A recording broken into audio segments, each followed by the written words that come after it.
specifically for white South Africans. We know, for example, they're not going to qualify, unfortunately, as people are, because the Trump administration has made it very clear in terms of one of the executive orders that they are not interested in any minorities in terms of migration, immigration, refugees, etc., and has blocked it except for white. So unfortunately, our colored and Indian. Connect and stay ahead with Salam Media. This is Salam Media, coming to you live from South Africa.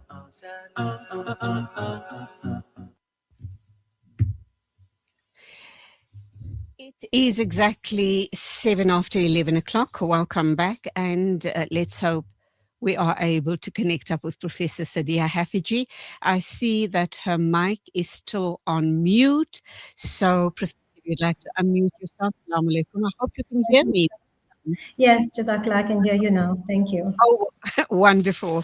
Let's dive straight into the subject matter, and that, of course, is the issue around a study, and it also is about why early childhood years matter.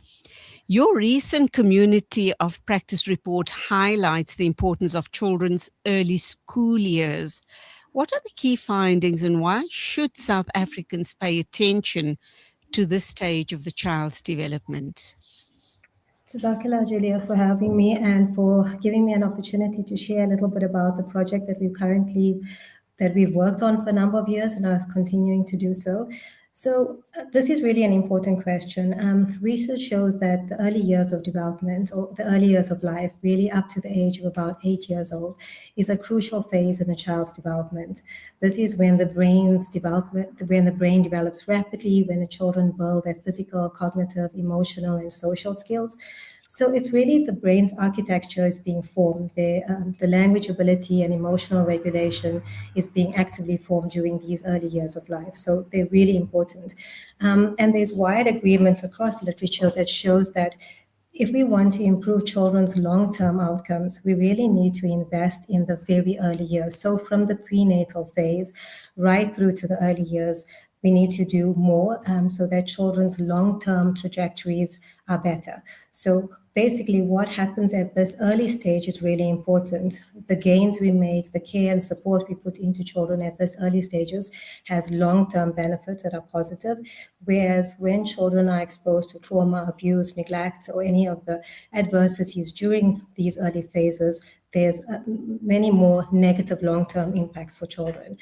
So this is really important for us to focus and invest on this early years. And this is really the basis of our study. You know, there's a lot of work that has been done from birth to 5 years. We have the ECD programs. We have a whole lot of different programs aimed at children in the very first few years of life.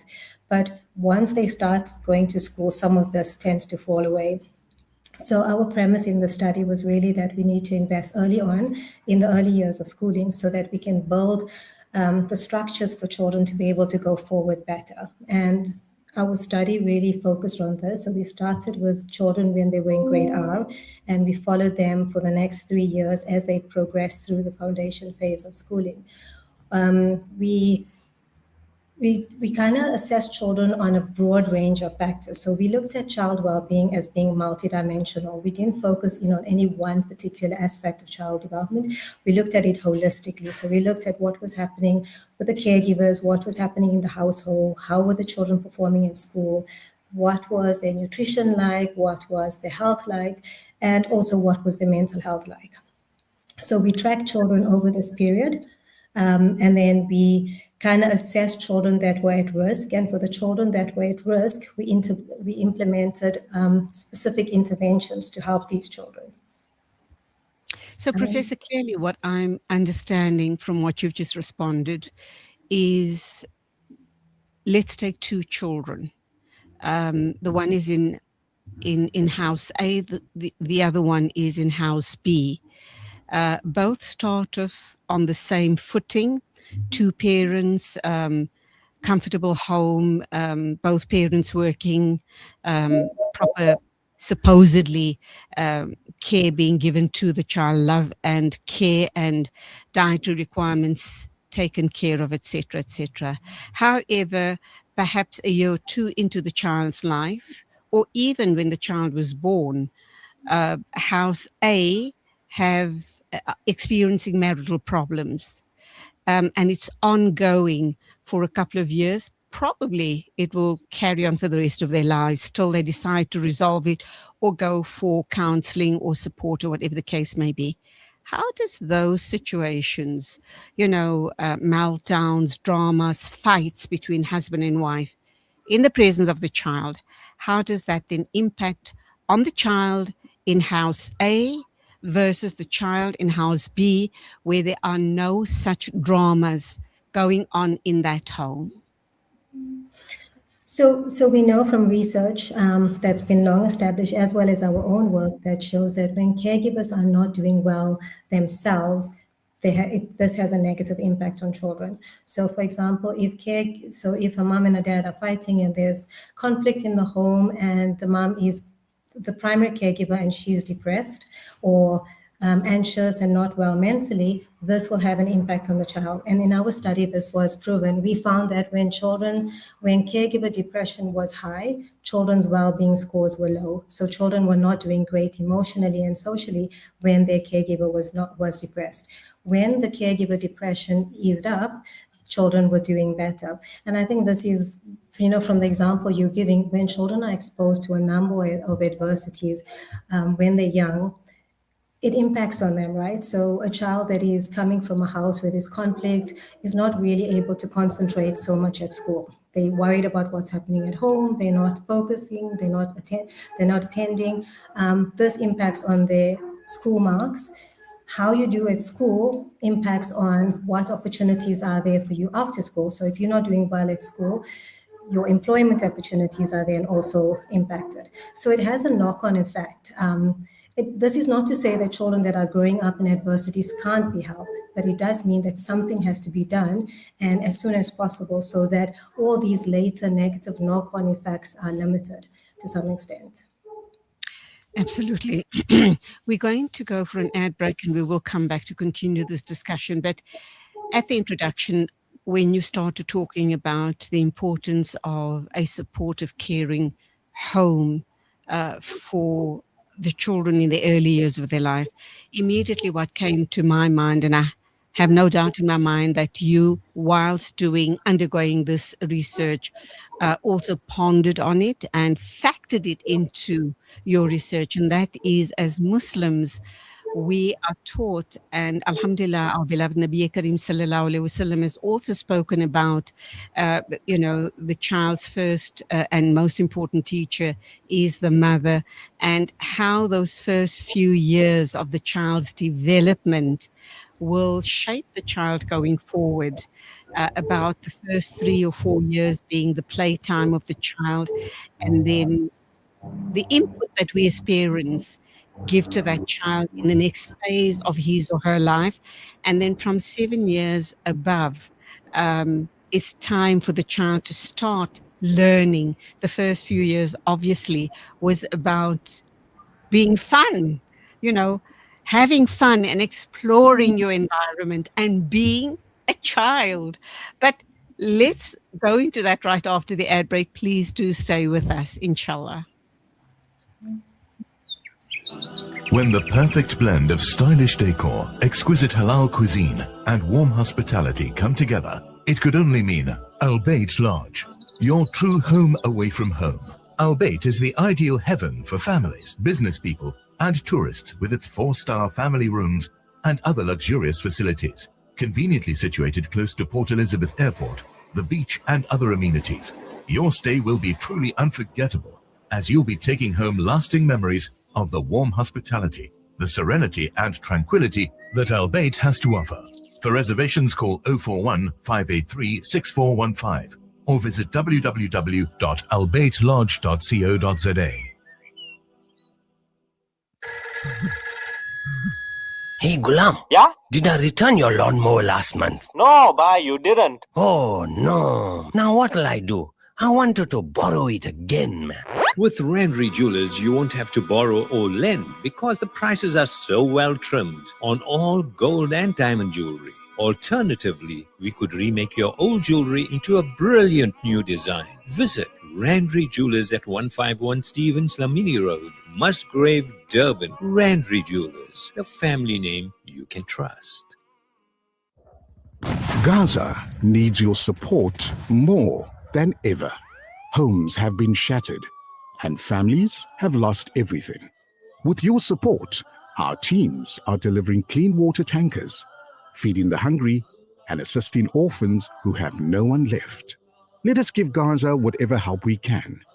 African Muslims Agency, empowering, educating, inspiring. Are you banking with convenience, transparency, and flexibility? With Al Barakah Bank's transactional banking account, you can enjoy convenient everyday banking designed around your needs. Benefit from zero fees on point-of-sale transactions and manage your banking easily through Al Barakah's secure mobile banking app and internet banking platform. From everyday payments to managing your personal or business banking, Al Barakah makes banking simple, transparent, and convenient. Visit albarakah.co.za to learn more. Al Barakah, your partner bank. Al Barakah Bank Limited is an authorized financial services and credit provider. Rejuvenating media day by day. This is Salam Media.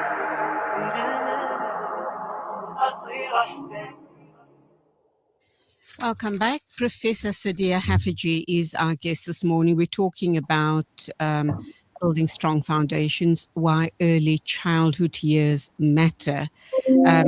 Study undertaken by a Professor Sadiyya, and I do think one other person as well. But be that as it may, she's here to share her findings with us. Would you like to respond to the comment I made just before the ad break regarding us as Muslims and how we view the early childhood years of our children's lives? Sure. And just to say, this study was not only by myself. There was a large team of researchers that were involved in the study. So it was a very multidisciplinary study. Yeah, Julia, I agree with you completely. I think, what we learn and what we know as Muslims about how to parent is really borne out in what research is now showing about the importance of caregivers and how invested caregivers need to be in their children's lives in the early years.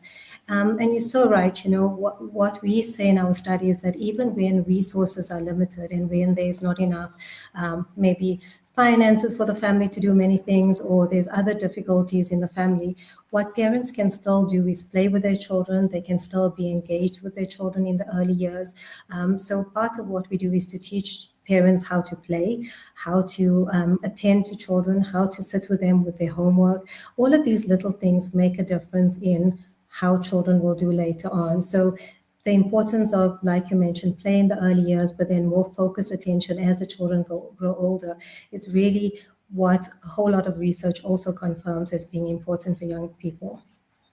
So we're based in South Africa, and we do know that we have huge social issues within our country. And I should imagine that this research is targeted at mainly South African people. And I think it can also speak with people globally. But particularly for us in South Africa, we understand that we have made progress, possibly not enough, through initiatives like the Child Support Grant and early childhood development programs. What are the biggest gaps once children transition into formal schooling? Mm-hmm. So you're quite right. Our study was focused on South Africa, and the Child Support Grant has really made a huge difference. I mean, over 82% of children in the country get this Child Support Grant. So it makes a big difference for families in need. But you're right in saying that there's a gap when children start school. And this is what we found as well, that there's no kind of equivalent dedicated national investment that follows children through to the foundation phase.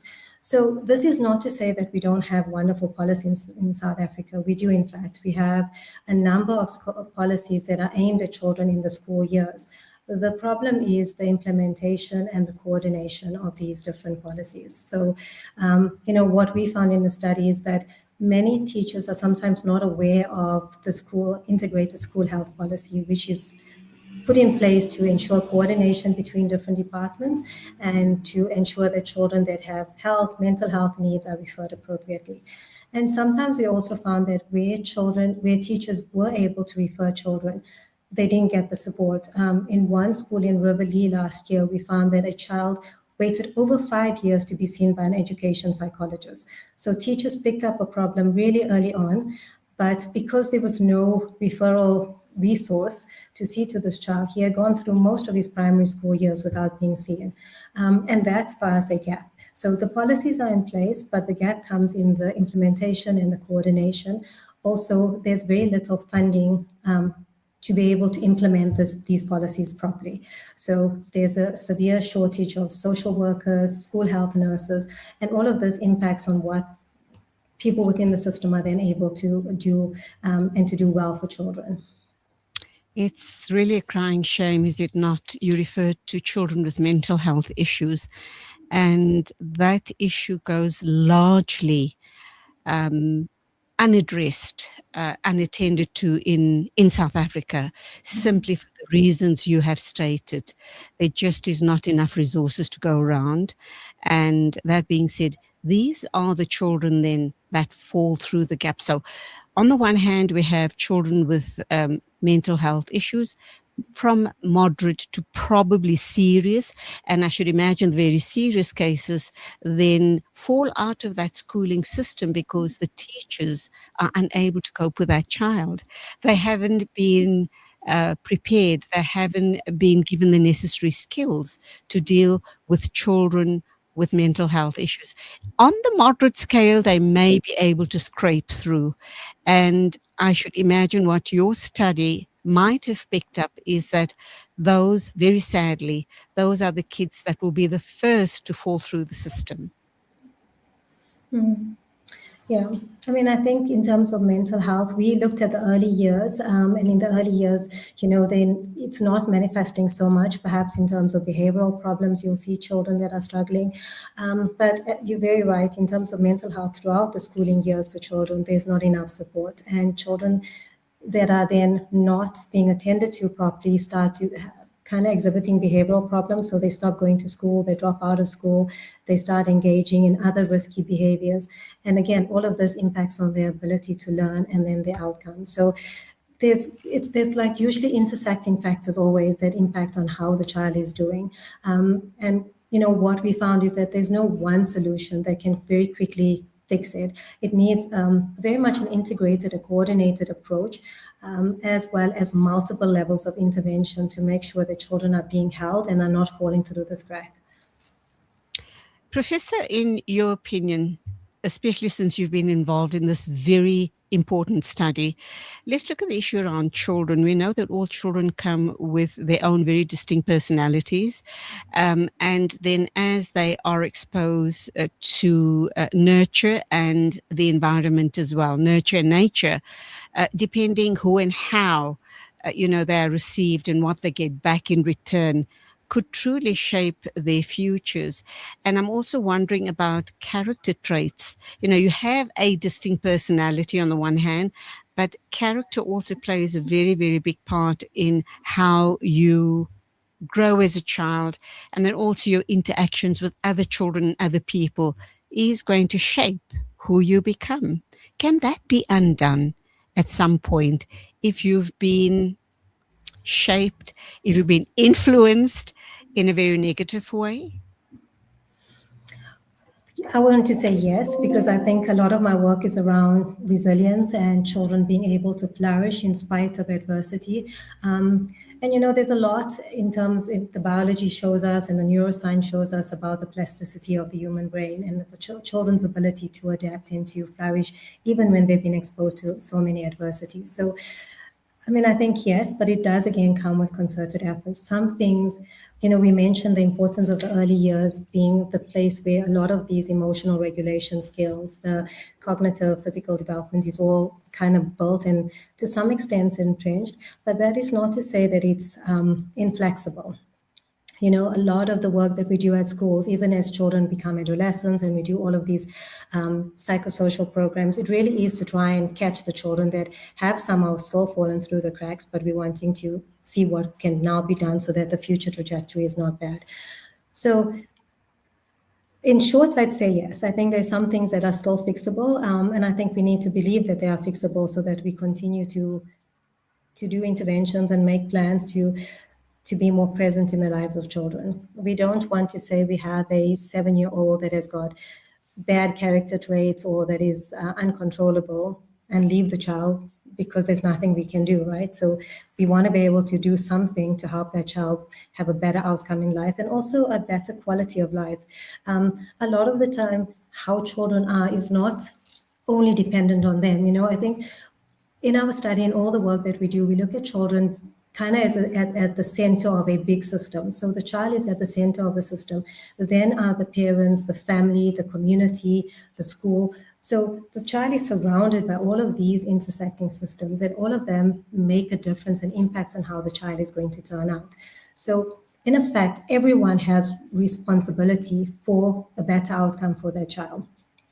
The responsibility and the onus should not be on the child themselves to be able to be better or to do better. It's the place of the adults and the other systems that need to actually be doing better to hold the child so that he and she has a better outcome. Let's look at the rebellious adolescents and teenagers, the early teenage years.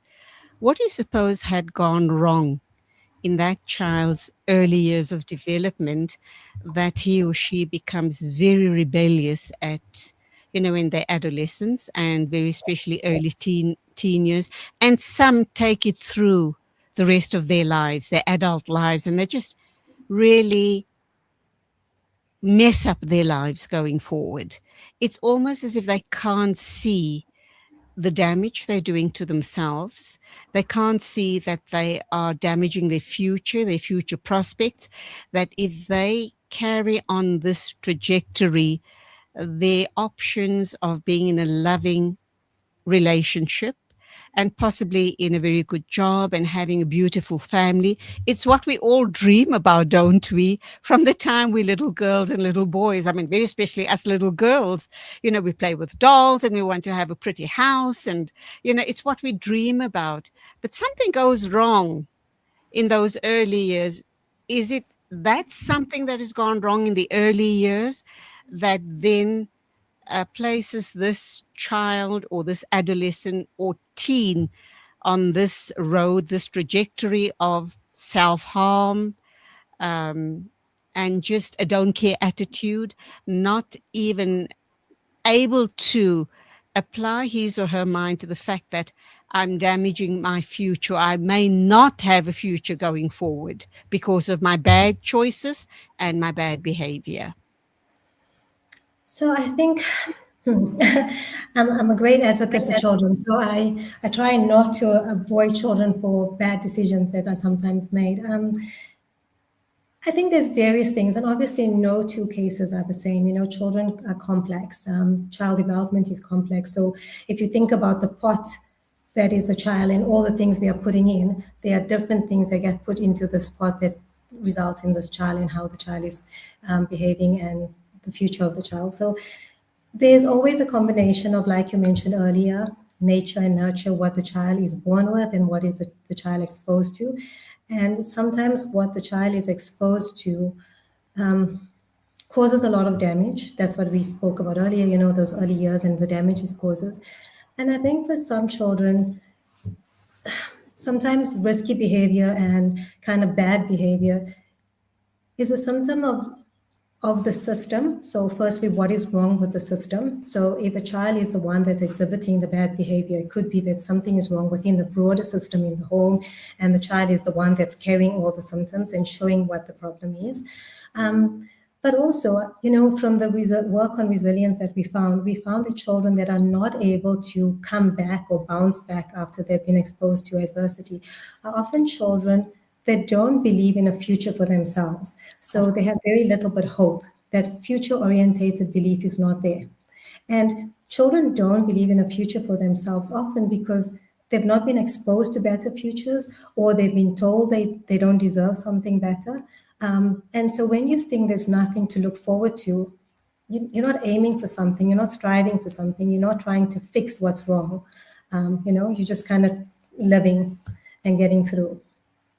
So it's really about the parents instilling love and a sense of positivity, and also always, or as much as you can, affirm your child, even if he or she is not good at particular tasks, or is not, the top student in the class, is somewhere in the middle of the group, or even lower down. Just keep affirming the child. That would probably make all the difference, because at some point he or she is going to start believing in themselves. We need to wrap up now, but let's understand, Professor, what happens with this study. Who does it go to, and who are the decision makers? Because it's an important piece of work, is it not? And it needs to start being implemented. What do you want that implementation to look like? So we've been very fortunate in the study. We've been working very closely with the Department of Social Development, who've been quite supportive of the study, as well as Department of Basic Education. Last year, we worked closely with City of Johannesburg and Joburg Child Welfare. Our idea or our hopes is that we are able to scale up this approach, this kind of community of practice coordinated approach, so that it can be adopted across more schools.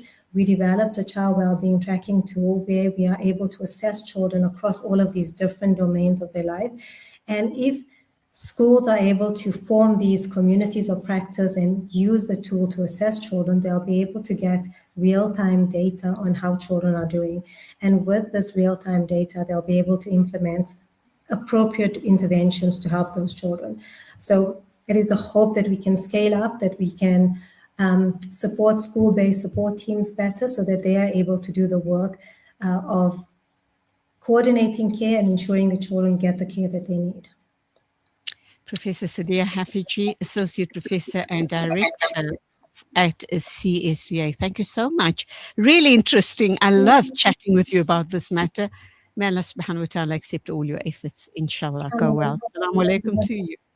Walaikum salam.